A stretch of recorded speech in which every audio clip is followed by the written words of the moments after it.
एक समय की बात है।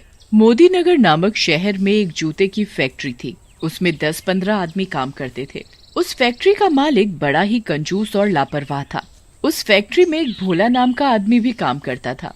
वो बहुत ही ईमानदार और मेहनती था। एक दिन की बात है, फैक्ट्री में अचानक लाइट चली जाती है।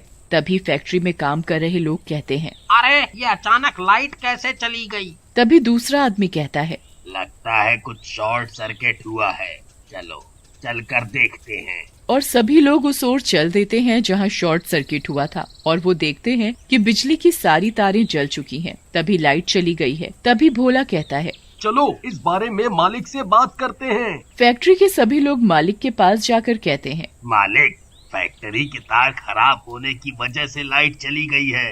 ठीक है करा दूंगा, तब तक तुम तार जोड़कर काम कर लो। ये मालिक इतना कंजूस और लापरवाह है कि तार पता नहीं कब ठीक कराएगा। इसे तो बस काम चाहिए, काम, चाहे वो कैसे भी हो। इस मालिक को तो हम लोगों की बिल्कुल भी चिंता नहीं है, चाहे हमें कुछ हो क्यों न जाए। हाँ, बात तो बिल्कुल सही है। अब क्या किया जाए? तभी भोला कहता है, किया क्या जाए, करते हैं सब लोग मिलकर तारें ठीक। और फिर सभी लोग फैक्ट्री की जली तारें ठीक करने चले जाते हैं। और फैक्ट्री की जली हुई तारें देखकर सभी कहते हैं, इन तारों की हालत तो बहुत ही खराब है, ठीक करना मुश्किल है। हमारे बस की बात नहीं है इन्हें ठीक करना। तभी भोला कहता है, ठीक तो करना ही पड़ेगा, और कोई रास्ता भी नहीं है, नहीं तो मालिक काम से निकाल देगा। पर इन तारों को ठीक करना बहुत बड़ा खतरा मोल लेना है। कौन रिस्क लेगा इसे ठीक करने का? मैं ठीक करूंगा इन तारों को। देखते ही देखते भोला बिना किसी का इंतजार किए हुए तार ठीक करने लग जाता है। तार ठीक करते करते तारों में चिंगारी लग जाती है और भोला को करंट लग जाता है। तेज करंट के कारण भोला की उसी समय मौत हो जाती है और वो भूत बन जाता है। भोला को करंट लगता देख फैक्ट्री के सारे मजदूर बहुत घबरा जाते हैं और जोरों से चिल्लाने लगते हैं, कोई बचाओ भोला को, कोई बचाओ भोला को, भोला को करंट लग गया है, भोला मर जाएगा। पर मजदूरों को क्या पता था कि भोला की तो उसी समय करंट लगने के साथ ही मौत हो गई थी। फैक्ट्री के मालिक की एक गलती के कारण आज भोला की जान चली गई। भोला के तो बच्चे भी बहुत छोटे छोटे हैं। ये तो अपने काम में ईमानदारी दिखाकर फैक्ट्री का भला करने चला था, पर इसकी तो मौत हो गई। सही कहा, आज के समय में तो भलाई का जमाना ही नहीं है। अब इसके बीवी बच्चों का क्या होगा? अरे कुछ नहीं हुआ, तुम सब काम पर ध्यान दो। ऐसे तो फैक्ट्री में कुछ ना कुछ लगा ही रहता है। तुम सब जाकर अपना काम करो, अगर तुम्हें अपनी नौकरी प्यारी है तो। मालिक सब मजदूरों को डांट कर भगा देता है और भोला की पत्नी को 5,000 रुपए दे देता है। भोला की मौत के बाद फैक्ट्री के मालिक को अजीब से वाकये महसूस होते हैं। एक दिन मालिक फैक्ट्री से काम खत्म करके अपने घर जा रहा होता है। तभी बीच रास्ते में उसकी गाड़ी खराब हो जाती है। मालिक गाड़ी से नीचे उतर कर देखता है, अरे इस गाड़ी में पेट्रोल खत्म हो गया। मुझे ये समझ नहीं आ रहा। ऐसा हुआ तो हुआ कैसे? मैंने तो आज ही सुबह गाड़ी में फुल पेट्रोल भरवाया था, तो आखिर ये पेट्रोल गया तो गया कहाँ?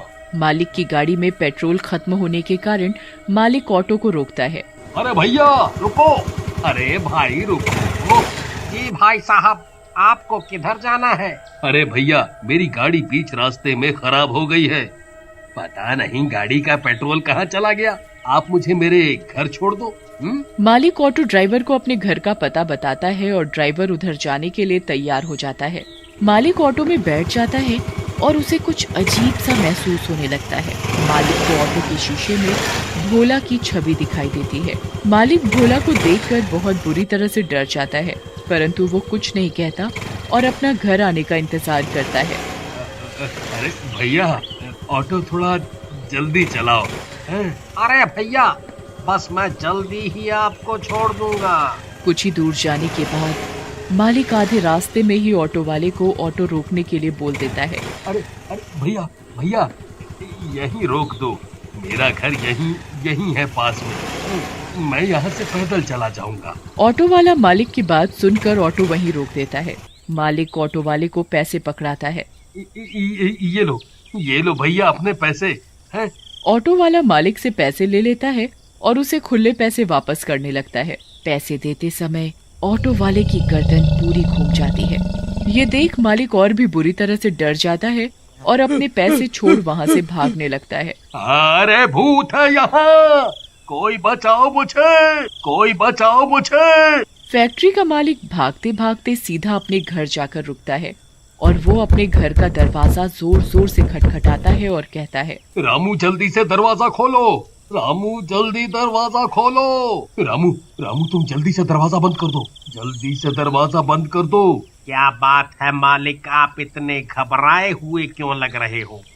अरे कुछ नहीं, मुझे क्या हुआ है, मैं तो बिल्कुल ठीक हूँ। तुम एक काम करो, जल्दी से मेरे लिए खाना लगा दो, मुझे नींद आ रही है, मैं आराम करना चाहता हूँ। और जैसे ही रामू मालिक के लिए खाना लेने जाता है तभी भोला का भूत रामू के शरीर में घुस जाता है। तभी मालिक रामू को आवाज लगाता है, अरे रामू कहाँ रह गए, जल्दी खाना लाओ। तभी रामू डरावनी आवाज में कहता है, अभी आया मालिक। और रामू मालिक के लिए खाना लगाता है। रामू ये क्या, तुम सिर्फ रोटी ही लाए हो, सब्जी कहाँ है? मैं क्या खाली रोटी ही खाऊंगा? जाओ सब्जी लेकर आओ। रामू रसोई से सब्जी लेने चला जाता है। वो सब्जी लेकर आता है और मालिक को खाने के लिए देता है। तभी मालिक गुस्से से चिल्लाते हुए, ये कैसा मजाक है, सब्जी की जगह खून। नहीं मालिक, सब्जी ही है, ध्यान से देखो, मैं सब्जी ही लाया हूँ। मालिक को सब्जी की जगह खून दिखाई देता है और वो बिना खाना खाए अपने कमरे में चला जाता है। फिर उसे नींद आ जाती है। तभी थोड़ी देर बाद कमरे की लाइट चली जाती है और वो रामू को आवाज लगाता है, रामू, ओ रामू जल्दी आ, देख कमरे की लाइट चली गई है। मालिक रामू को आवाज लगाता है पर रामू को भोला का भूत गहरी नींद में सुला देता है और वो मालिक के कमरे में जाता है और कहता है, क्या हुआ मालिक, दिखाई नहीं देता कि कमरे की लाइट नहीं जल रही है? जाकर देख। जी मालिक, अभी देखता हूँ। भूत मालिक से कहता है कि मालिक लाइट नहीं जल रही। रामू तुझसे एक काम ठीक से नहीं होता, हट, मैं ठीक करता हूँ लाइट। और मालिक लाइट ठीक करने लगता है। तभी मालिक को एक जोरदार करंट का झटका लगता है और मालिक चिल्लाकर कहता है, मर गया रे, कोई तो बचाओ, रामू मुझे बचा, रामू मुझे बचा। तभी कमरे की लाइट अपने आप जल जाती है और मालिक के आगे एक भूत खड़ा होता है। मालिक भूत को देखकर डर जाता है और चिल्लाता है, भूत भूत भूत। तभी भूत मालिक को पकड़कर बिजली के तारों के पास ले जाता है।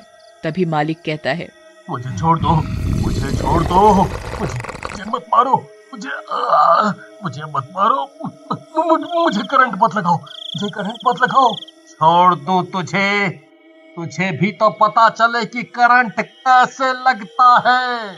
और भूत मालिक को करंट के झटके देने लगता है। मैं मर जाऊंगा, मैं मर जाऊंगा, मुझे करंट मत लगाओ, मुझे करंट मत लगाओ, छोड़ दो मुझे। मालिक बिजली के करंट से तड़पता और छटपटाता रहता है पर भूत उसकी एक नहीं सुनता। तभी भूत कहता है, तेरी एक गलती और लालच की वजह से इतने लोगों को तकलीफ हुई है, और तो और भोला की तो जान चली गई। मुझे माफ कर दो, मुझे माफ कर दो, अब दोबारा ऐसी गलती कभी नहीं होगी, कभी नहीं होगी। लेकिन भूत मालिक को नहीं छोड़ता, उसे वो तड़पाता रहता है और मालिक चीखता रहता है। तभी मालिक के चीखने की आवाज सुनकर रामू आ जाता है और वो भूत को देखकर उसके आगे माता की मूर्ति ला देता है। मूर्ति देखकर भूत वहाँ से चला जाता है और मालिक रामू को सब बताता है। फिर रामू मालिक से कहता है, मैं एक तांत्रिक बाबा को जानता हूँ, वो आपकी मदद जरूर करेंगे। मैं कल ही आपको उनके पास लेकर जाऊंगा। ये कोई साधारण भूत नहीं है, ये एक शक्तिशाली भूत है। वो तुम्हें किसी भी कीमत पर नहीं छोड़ेगा, मार डालेगा तुम्हें। मुझे बचा लो बाबा, मैं मरना नहीं चाहता। तुमने कभी गरीबों का दर्द महसूस नहीं किया, मैं तुम्हारी कोई मदद नहीं कर सकता। मुझे बचा लो बाबा, मुझे बचा लो, मैं अब ऐसी दोबारा गलती नहीं करूंगा, कभी नहीं करूंगा। ठीक है, लेकिन एक ही शर्त पर तुम्हारी मदद करूंगा। तुम हमेशा मजदूरों की मदद करोगे। जी जी, हमेशा मदद करूंगा। और वह मालिक की मदद करने को तैयार हो जाता है और वो अपनी शक्ति से भूत को बुलाता है और तांत्रिक भूत से कहता है, छोड़ दे इसे। नहीं, मैं इसे मार डालूंगा। मेरे बीवी बच्चे बेघर हो गए, उनका क्या दोष था? अब इसकी वजह से हुआ है, इसकी वजह से मेरी जान चली गई। हाँ, मेरी जान चली गई। आह! तभी भूत मालिक का गला पकड़ लेता है और जोर से दबाने लगता है। मुझे मुझे मत मारो, मुझसे मुझसे गलती हो गई। अब कभी दोबारा ऐसी गलती नहीं होगी। तभी तांत्रिक भूत से कहता है, चला जा। नहीं जाऊंगा, इसे मार कर ही जाऊंगा। भूत मालिक का गला घोंटने लगता है। तभी मालिक भूत से कहता है, मुझे माफ कर दो। मैं किसी भी मजदूर को परेशान नहीं करूंगा, उन्हें कोई भी तकलीफ नहीं दूंगा। बाबा, बाबा। लेकिन भूत मालिक की एक नहीं सुनता और उसका गला घोंटने लगता है। तभी तांत्रिक अपनी थैली से भभूत निकालकर भूत के ऊपर मंत्र पढ़कर डाल देता है और भूत चिल्लाने लगता है, मुझे मुझे मत मारो, मुझे मत मारो। मेरा मेरा शरीर जल रहा है, मत मारो। और ये कहते कहते भूत जलकर भस्म हो जाता है और मालिक भी सुधर जाता है।